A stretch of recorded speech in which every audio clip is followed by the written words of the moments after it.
Welcome to the Real News Network. I'm Paul Jay in Baltimore. We're continuing our series of interviews about Turkey as it expands its role as one of the major players in the Middle East conflict. Two of the major powers Turkey must deal with as it expands its influence is Iran and Israel.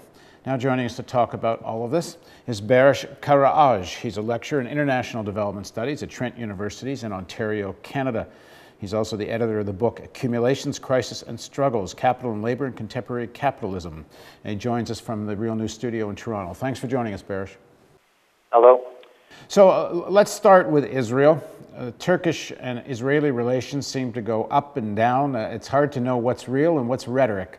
Right now, there's in absentia. Turkey is trying. Some Israeli generals that were involved in the deaths on the Turkish flotilla that was going to Gaza.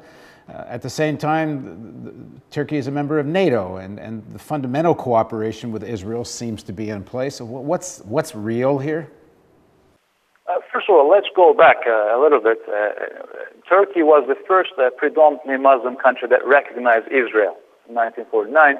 But since then, their relations have been characterized by ups and downs, as you mentioned. And recently, the most important issue was the attack by the IDF on the Gaza flotilla, which led to the death of nine passengers and with many others getting injured during the raid.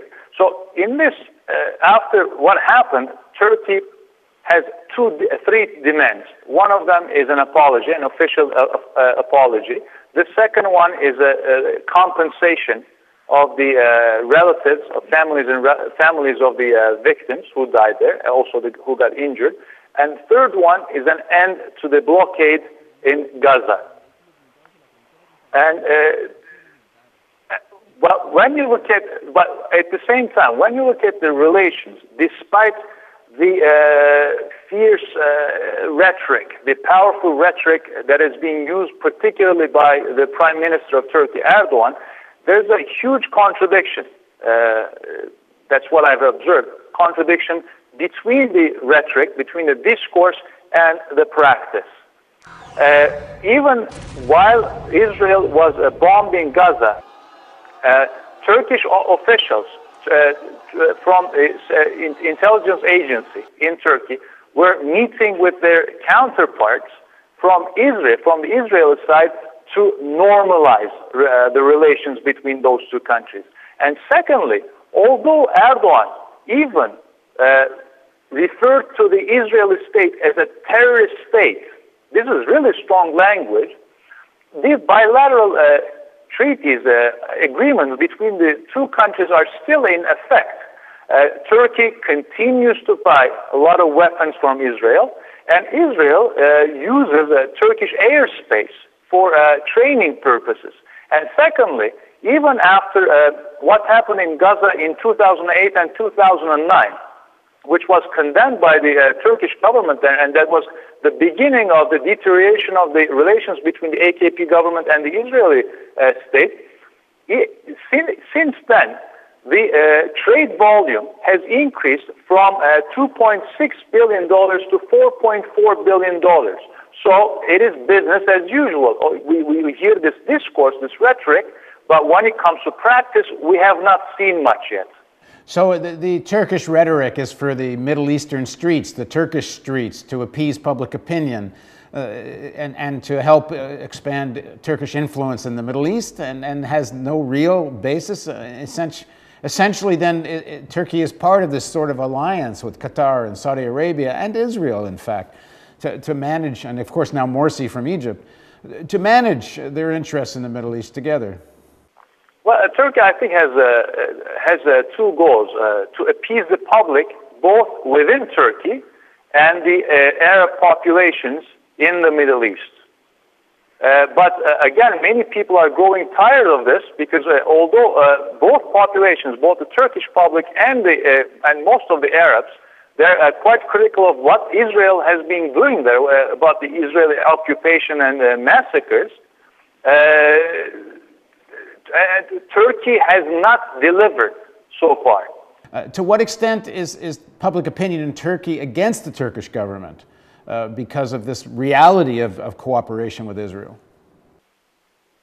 Well, the public opinion is siding, the public is siding definitely with the Palestinians, but we have not seen much criticism directed at at Erdogan and his government, particularly within his electorate, within his people, in terms of the Turkish government's policy attitude towards Israel yet.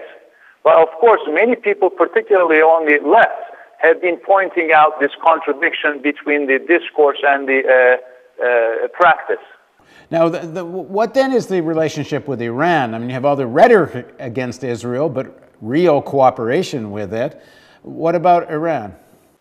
Well, Iran, until recently, again, Turkish-Iranian relations, particularly under the AKP government, had been quite close and on friendly terms. But then this started to deteriorate, particularly with the emergence of the insurgency in Syria, because Turkey sided with the rebels, and also Turkey in 2011 did something really interesting, and this is actually related to Turkish-Israel relations and the question that you just posed. Turkey agreed to hosting the NATO missile shield in eastern Turkey. So Turkey and NATO argues that this is only for defensive purposes, this is to defend Europe, but we all know that this is against Iran. And Iran recently has said very clearly that if Iran is hit, is attacked by any power, Iran will attack Turkey because of this missile shield. And Iran is not happy about it. And the second thing is that recently, Turkey asked NATO for Patriot missiles to be deployed along the Syrian border. And both Russia and Iran are against this and quite critical of this. And so Turkey seems to have made a shift even more in terms of its commitment to being part of this Western alliance. Yeah, and it's quite interesting because until a couple of years ago, I always use a couple because literally until a couple of years ago, Turkey was pursuing a zero problems policy with its neighbors. Now Turkey has a problem with each and every one of its neighbors. And Turkey is, without a doubt, sided with the Western alliance despite this rhetoric about Israel. And what has it done to Turkish relations with Russia and China? Well, Russia and China, they are critical of the stance taken by Turkey towards both Iran and Syria. There's no question about it. And why do you think this shift in 2011? It would have seemed to make more sense for Turkey to continue to sort of stay above the fray to some extent. Well, we can only speculate about it, and I think one of the critical things is that Turkey probably never expected these developments before then, even what happened in Syria. And once the rebellion took place, and Turkey had to side with someone there, and in terms of what policy it had to implement, it sided with its NATO allies, as well as the Arab League, against Syria and Iran. Thanks very much for joining us, Baris. My pleasure. Thank you for joining us on the Real News Network. Don't forget, we're in our year-end fundraising campaign. Every buck you donate is matched if you click the donate button over here. Thanks for joining us on the Real News Network.